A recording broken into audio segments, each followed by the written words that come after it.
Em nome do Pai que me criou, do Filho que me resgatou, do Espírito Santo que me santificou.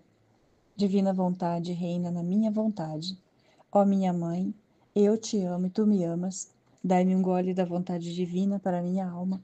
Me abençoa, Mãe, para que todas as minhas ações sejam feitas diante dos vossos olhos maternais. Amém. Suprema Majestade, eu venho em sua divina vontade, em nome de todos, do primeiro ao último homem que existirá na terra, para dar a ti as homenagens que tendes direito, as adorações, os louvores, o amor, as reparações, por todos e por cada pecado. Vem o Senhor na sua divina vontade, dou-te a minha vontade humana, por meio do Imaculado Coração de Maria, que possui todos os dons e os frutos da divina vontade. Dai-me, Senhor, então a tua divina vontade. Venha a divina vontade nesta ação que eu estou a fazer, e em todas as ações que eu farei durante este dia. Amém, fiat. Vinde, Espírito Santo, vinde por meio da poderosa intercessão do Imaculado Coração de Maria, vossa amadíssima esposa e nossa mãe. Amém. Continuando a leitura do Livro do Céu, volume 4, capítulo 143. 4 de setembro de 1902. O confessor pede a Jesus que não a faça morrer. Continuo me sentindo mal, e ao mesmo tempo sentia uma inquietação por esta estranha obediência, como se não pudesse empreender o voo para o meu sumo e único bem, com a adição de que, devendo celebrar a Santa Missa, o confessor não queria dar-me a comunhão pelos contínuos vômitos que me incomodavam. Mas Jesus bendito, como o confessor me havia dito, que por obediência me fizesse tocar o estômago por Jesus Cristo, assim que veio, me tocou e pararam os vômitos contínuos. Mas o mal não cessava. E Jesus, me vendo tão inquieta, me disse: Minha filha, que fazes? Não sabes que se a morte te apanha e encontras-te inquieta, o purgatório terá de ser tocado? Porque se a mente não se encontra unida à minha, se a vontade não é uma com a minha, os desejos não são os meus mesmos desejos, por necessidade convém-te a purgação, para te transformar toda em mim. Por isso, está atenta. Pensa só em estar unida comigo, e eu pensarei no resto. Enquanto dizia isto, via a igreja, o Papa, e parte dela se apoiava nas minhas costas. E ao mesmo tempo via o confessor que forçava Jesus a não me levar por agora. E o bendito Senhor disse: Os males são gravíssimos, e os pecados estão para chegar ao ponto de não merecer mais almas vítimas. Ou seja, quem sustente e proteja o mundo diante de mim. Se este ponto toca a justiça, certamente a levarei. Então eu percebi que as coisas são condicionadas. Capítulo 144. 5 de setembro de 1902. Jesus, os anjos e os santos incitam-na a ir com eles. O confessor opõe-se. Continuava a sentir-me mal, e o confessor continuava firme. Aliás, começava a inquietar-se, porque não o obedecia no que se refere a não morrer, e pedia ao Senhor que me tirasse o sofrimento. Por outro lado, sentia-me incitada por Jesus bendito, pelos santos, pelos anjos, a ir com eles. E agora me encontrava com Jesus, e agora com os cidadãos celestiais. Neste estado, me sentia torturada. Eu mesma não sabia o que dizer, o que fazer. No entanto, permaneci tranquila, temendo que me levasse, não me encontrasse pronta para ir direto a Jesus. Temendo que, se me levasse, não me encontrasse pronta para ir direto a Jesus. Por isso toda me abandonava em suas mãos. Agora, enquanto me encontrava nesta situação, Via o confessor e outros que pediam para que não me fizesse morrer. E Jesus me disse: Minha filha, sinto-me violentado. Não vês que não querem que eu te leve? E eu? Também eu me sinto violentada. Na verdade, que colocar uma pobre criatura nesta tortura valeria uma pena. E Jesus, que penas quer que lhes dê? E eu, não sabendo o que dizer diante daquela fonte de caridade inexorável, disse: Doce Senhor meu, como a santidade leva consigo o sacrifício, faze-lhes santos, porque assim obterão o propósito de me ter com eles, e eu obterei o propósito de vê-los santos, e a pena que leva consigo a santidade. Jesus, ao ouvir-me, agradou-me e beijou-me, dizendo: Bravo, a minha amada, soubestes escolher o que é ótimo, para o seu bem e para a minha glória. Por isso, por agora, deve ceder, reservando-me para outra ocasião levar-te em breve, não dando-lhes tempo de poder fazer-nos violência. Então Jesus desapareceu e eu encontrei-me em mim mesma, mitigados em grande parte os sofrimentos, com um novo vigor como se tivesse renascido. Mas só Deus sabe a dor, o rasgo de minha alma. Espero ao menos que queira aceitar a dureza deste sacrifício. Capítulo 145. 10 de setembro de 1902. As prerrogativas do amor. Acreditava que o bendito Jesus voltaria segundo o habitual, mas qual não foi o meu desapontamento, porque depois de ter decidido que por agora não me levará, começou a me fazer esperar para vê-lo, e as mais das vezes como sombra e como raio.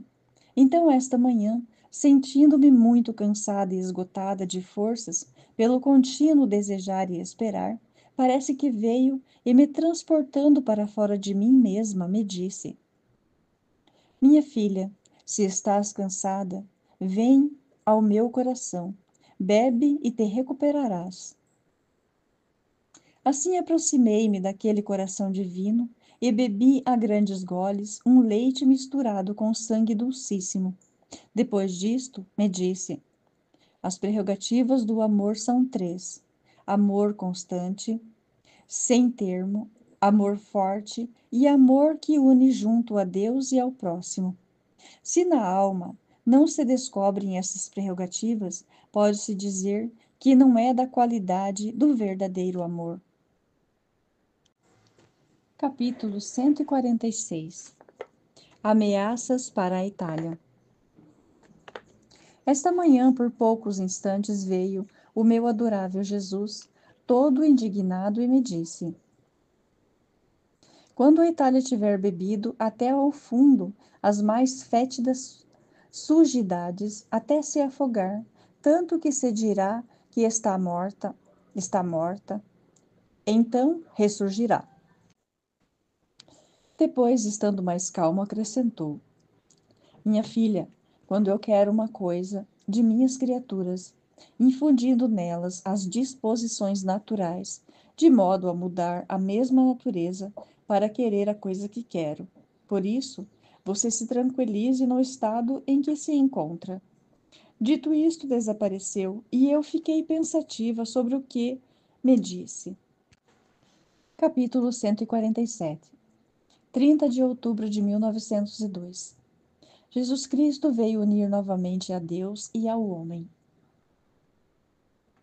Esta manhã, encontrando-me num mar de aflições e de lágrimas, pelo abandono total de meu sumo bem, enquanto me sentia consumida pela dor, senti perder a mente.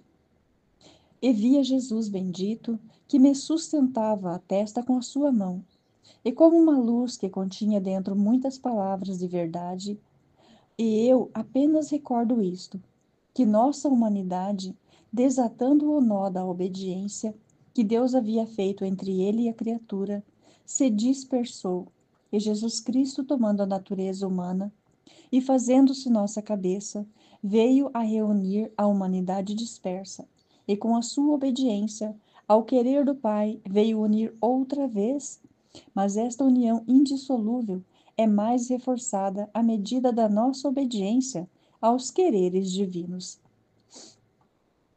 Depois disto, não vi mais o meu amado Jesus, retirando-se junto com ele à luz. Capítulo 148. 1º de novembro de 1902. A verdadeira seriedade se encontra na religião, e a verdadeira religião consiste em olhar ao próximo, em Deus e a Deus no próximo.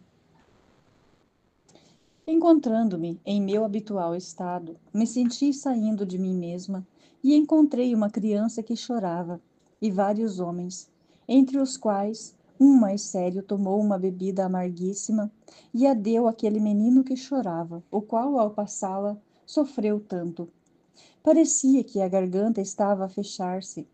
Eu, não sabendo quem era, por compaixão o tomei nos braços, dizendo: E isso que é um homem sério. Que te fez isto? Pobre, quem te fez isto? Que pobrezinho. Vem a mim, que te quero secar o pranto. E ele me disse: a verdadeira seriedade se encontra na religião, e a verdadeira religião consiste em olhar ao próximo em Deus e a Deus no próximo. Depois, aproximando-se ao ouvido, tanto que seus lábios me tocavam, sua voz ressoava dentro de mim, acrescentou: a palavra religião para o mundo é palavra ridícula e parece que não vale nada, mas diante de mim, cada palavra que pertence à religião é uma virtude de valor infinito, tanto que me serve da palavra para propagar a fé em todo o universo. E quem nisto se exercita, me serve de boca para manifestar às criaturas a minha vontade. Enquanto dizia isto, compreendia muito bem que era Jesus, ao ouvir sua voz clara, que há tanto tempo não me ouvia. Sentia-me ressurgir da morte à vida, e estava esperando que terminasse de falar, pois devia lhe dizer minhas extremas necessidades. Mas o que? Não apenas terminei de ouvir sua voz, desapareceu, e eu fiquei desconsolada e aflita. Capítulo 149. 5 de novembro de 1902.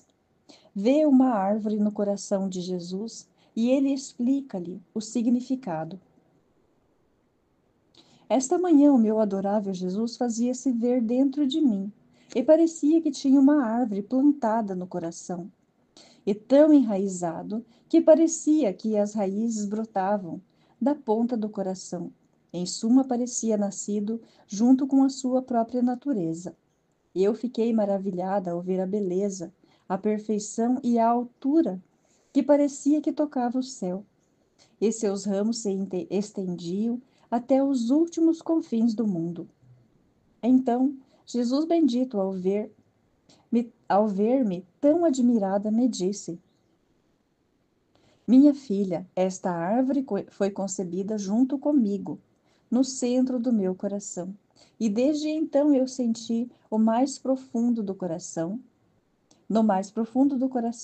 tudo o que de bem e de mal devia fazer o homem, graças a esta árvore da redenção, chamada árvore da vida. Tanto que todas aquelas almas que se mantêm unidas a esta árvore receberão toda a graça no tempo. E quando eu os tiver feito crescer, bem lhes fornecerá vida de glória na eternidade. No entanto, qual não é a minha dor? Que se não podem arrancar a árvore, não podem tocar o tronco. Muitos tratam de cortar-me os ramos para fazer que as almas não recebam a vida, e tirar-me toda a glória e o prazer que esta árvore da vida me teria produzido. Enquanto dizia isto, desapareceu. Capítulo 150. 9 de novembro de 1902. Diferença entre o agir de Jesus e o agir do homem. Enquanto eu ansiava pelo meu adorável Jesus, ele apareceu com aparência quando os seus inimigos o esbofetearam. Cobriram-lhe a cara de cusparadas e lhe vendaram os olhos. Ele, com admirável paciência, tudo sofria. Aliás, parecia que nem sequer os olhava. Tão ocupado estava em seu interior, vendo o fruto que aqueles padecimentos lhe teriam produzido. Eu olhava tudo com espanto, e Jesus me disse: Minha filha, em meu agir e sofrer, não olhei jamais para fora, mas sempre para dentro. E vendo o fruto, qualquer coisa que fosse, não só a sofria, mas a sofria com desejo e avidez. Ao contrário, o homem, ao fazer o bem, não olha para dentro da obra, e não vendo o fruto facilmente, se aborrece. Tudo se aborrece e muitas vezes deixa de fazer o bem. Se sofre, facilmente se impacienta. E se faz o mal, não olhando para dentro daquele mal, facilmente fazê-lo. Depois ele adicionou: as criaturas não querem convencer-se de que a vida é acompanhada de vários e diferentes acontecimentos, agora sofrimentos e agora consolações. E são as plantas, as flores que dão um exemplo como estar submetidas aos ventos, nevadas, granizadas e calores. Capítulo 151. 16 de novembro de 1902. A palavra de Deus é alegria. O confessor lhe disse que Monsenhor ordenava que por nenhum motivo deveria vir mais o sacerdote para fazê-la sair de seu estado habitual. Esta noite passei-a muito angustiada. Via o confessor em atitude de me dar proibições e ordens. O bendito Jesus por pouco tempo veio e só me disse: Minha filha, a palavra de Deus é alegria, e quem a escuta e não a faz frutificar com as obras, lhe põe uma tinta negra e a enlameia. Então, sentindo-me muito sofredora, tentei não prestar atenção ao que via, e encontrando-me neste estado, veio o confessor, me dizendo que Monsenhor ordenava que por nenhum motivo devia vir mais o sacerdote a me fazer sair de meu habitual estado, senão que por mim mesma devia sair dele, coisa que durante 18 anos jamais pude obter, por mais lágrimas e orações, votos e promessas que tenha feito ao Altíssimo, porque, confesso, diante de Deus, que tudo o que pude passar de sofrimentos não foram para mim verdadeiras cruzes, mas gostos e graças de Deus. E a única e verdadeira cruz para mim foi a vinda do sacerdote. Então, conhecendo por tantos anos de experiência a impossibilidade do êxito, meu coração era dilacerado pelo temor de não poder obedecer, não fazendo outra coisa que derramar lágrimas amarguíssimas, rogando àquele Deus que é o único que observa o fundo do coração, que tivesse piedade da situação em que me encontrava.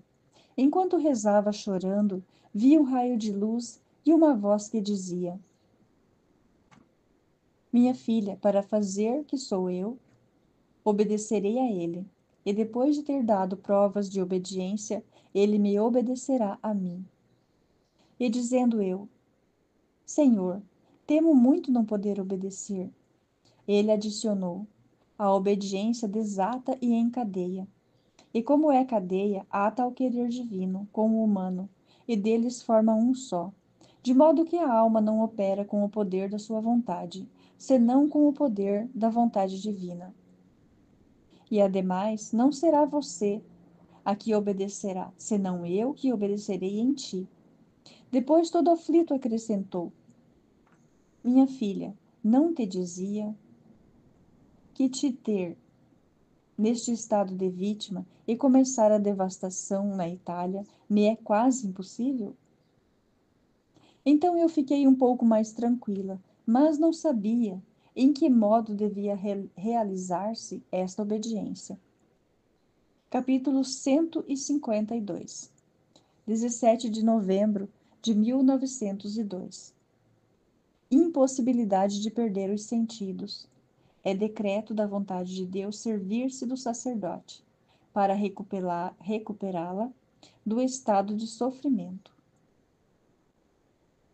Sendo a hora de ser surpreendida por meu habitual estado, com grande amargura minha, mas amargura tal que semelhante não sentia em minha vida. Minha mente não sabia mais perder os sentidos.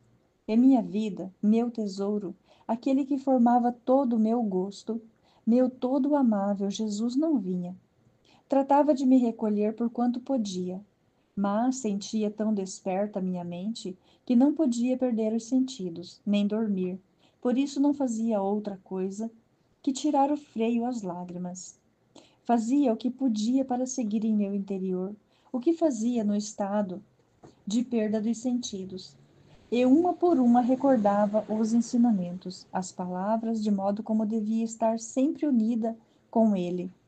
E estas eram tantas flechas que feriam meu coração, acerbamente dizendo-me: ai, depois de 15 anos que ouviste cada dia, quando mais, quando menos, quando 3 ou 4 vezes, e quando uma, quando te falou e quando em silêncio, mas sempre ouviste, mas agora o perdeste. Não o vês mais, não ouves mais a sua voz doce e suave. Para ti tudo acabou. E meu pobre coração se enchia tanto de amarguras e de dor, que posso dizer que meu pão era a dor e minha bebida as lágrimas. E tão saciada estava delas, que nem uma gota de água entrava em minha garganta. A isto se acrescentava outro espinho, que muitas vezes tinha dito ao meu adorável Jesus: quanto temo que meu estado seja toda fantasia minha, que seja fingimento. E ele me dizia: tira estes temores, depois verás que virão dias que, a custo de qualquer esforço e sacrifício que quererás fazer para perder os sentidos, não o poderás fazer. Apesar de tudo isto, sentia calma em meu interior, porque ao menos obedecia. Se me custava a vida, de onde acreditava que assim deviam continuar as coisas, convencendo-me de que o Senhor, como não me queria mais naquele estado, tinha se servido de Monsenhor para me dar essa obediência. Então, depois de ter passado 2 dias, à noite, eu me dispunha a fazer a adoração ao crucificado. E um raio de luz se fazia ante minha mente. Me sentia abrir o coração e uma voz me dizia: aos poucos dias te terei suspensa, e depois te farei cair de novo. E eu: Senhor, far-me-ás tu voltar a mim, se me fizeres cair? E a voz: não, é decreto de minha vontade servir-me da obra do sacerdote para fazer-te recuperar desse estado de sofrimentos. E se querem saber o porquê, que venham a mim perguntar-me. Minha sabedoria é incompreensível e tem muitos modos inusitados para a salvação das almas. E se bem incompreensível, se querem encontrar a razão, vão ao fundo que a acharão clara como o sol. Minha justiça é como uma nuvem carregada de granizo, trovões e flechas. E em você encontrava um clique para que não descarregar, para não descarregar sobre os povos. Por isso não querem antecipar o tempo da minha ira. E eu, só para mim estava reservado este castigo, sem esperança de ser libertada. Fizestes tantas graças, as demais almas sofreram tanto por amor vosso, porém não tinham necessidade de nenhuma obra de sacerdote. E a voz continuou: serás libertada, não agora, mas quando começarem os estragos na Itália. Isto tem sido para mim novo motivo de dores e de lágrimas amargas. Tanto que meu caríssimo Jesus, tendo compaixão de mim, moveu-se dentro de mim, pondo-se como um véu diante do que me dissera. E sem fazer-me ver, me fazia ouvir a sua voz que dizia: minha filha, vem a mim. Não queiras afligir-te. Afastemos um pouco a justiça. Demos lugar ao amor. De outra maneira, sucumbes. Escuta-me. Tenho tantas coisas para te ensinar. Crês tu que acabei de te falar? Não? E como eu chorava, tendo se tornado meus olhos em 2 rios de lágrimas, acrescentou: Não chores, amada minha, escuta-me. Esta manhã quero ouvir a missa junto contigo, ensinando-te o modo como deves ouvi-la. E assim ele dizia, e eu o seguia. Mas como não ouvia, meu coração era despedaçado continuamente pela dor. E para interromper, de vez em quando meu pranto chamava-me continuamente.